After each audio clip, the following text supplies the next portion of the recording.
Monsieur Philippe Vigier, pour le MoDem.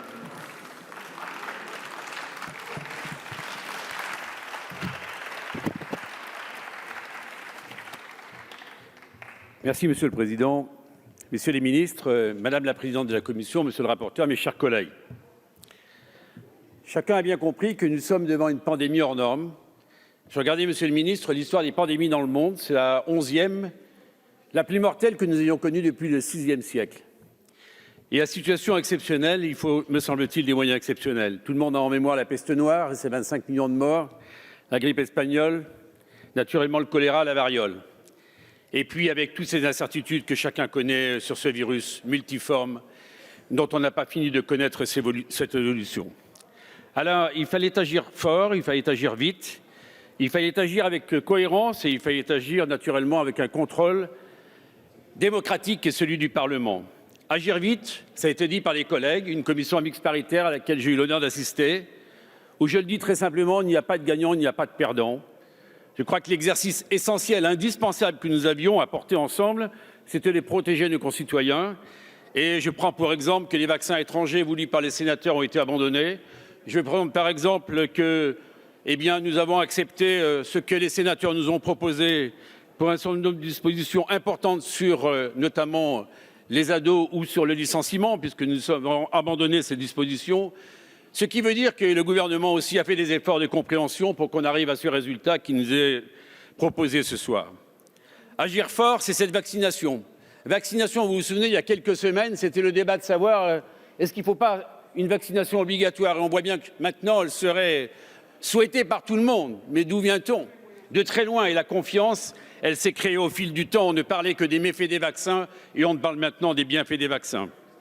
Le pass sanitaire, qui pour certains est ressenti comme un espace privatif de liberté, ça peut paraître ainsi, et avec quelques incohérences, ce pass sanitaire, au contraire, ça sera le pass de la liberté, car il nous permettra de ne pas avoir une vie normale, mais d'avoir une vie un peu comme avant, d'aller au restaurant, de sortir, de voir sa famille, de voir ses amis.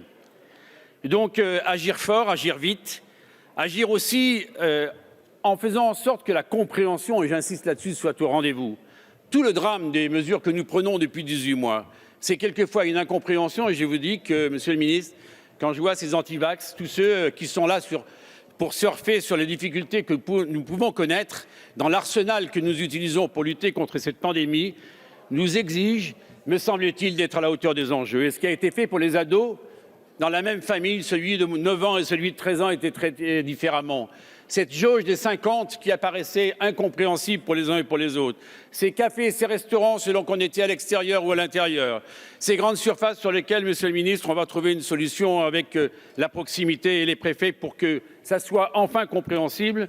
Toutes ces mesures, à mes yeux, vont plutôt dans le bon sens, même si elles peuvent apparaître, inutile de dire le contraire, comme un peu privatives. Mais ce texte s'est amélioré, je tiens à le dire, au fil du temps, une fois de plus, parce qu'il l'écoute et les députés républicains qui étaient là cet après-midi ne pourront pas dire le contraire comme les autres. Et puis le contrôle parlementaire. Vous savez que le groupe démocrate et centriste, nous sommes très attachés à cela. Et ce contrôle parlementaire, vous avez accepté que du 31 décembre revienne au 15 novembre.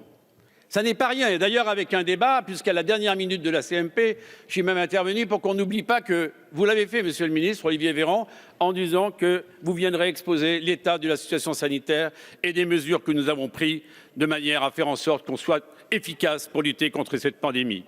Chacun a bien compris que ce contrôle d'état d'urgence sanitaire au 15 novembre, il signifie la fin, naturellement, du pass sanitaire qui doit être une parenthèse. Parce que, comme l'a dit très bien la présidente de la commission des lois, ce pass sanitaire peut être ressenti comme une absence de liberté. Alors l'avenir, mes chers collègues, moi je vais vous le dire avec beaucoup d'humilité. Il y a les sachants, ceux qui nous expliquent tout. M. Mélenchon tout à l'heure essayait de nous faire passer un message qui manifestement était à côté de la plaque. Et puis beaucoup d'humilité parce que où serons-nous dans quelques semaines? Et il fallait agir vite et taper fort. Quand on voit ce taux d'incidence en train d'exploser sur les villes côtières, quand on voit que les lits hospitaliers seront dans quelques semaines malheureusement remplis, et quand on doit ce que nous devons tous à la communauté médicale, à cette communauté fabuleuse, généreuse, qui a tant donné et qui, en la vaccinant, nous allons la protéger, car elle ne l'était pas.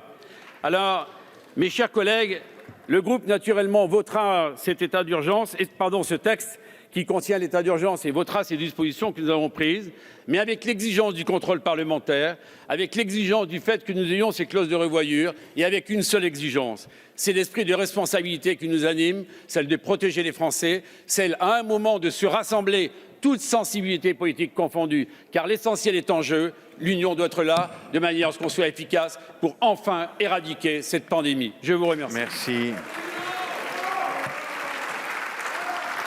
La parole est à Madame la présidente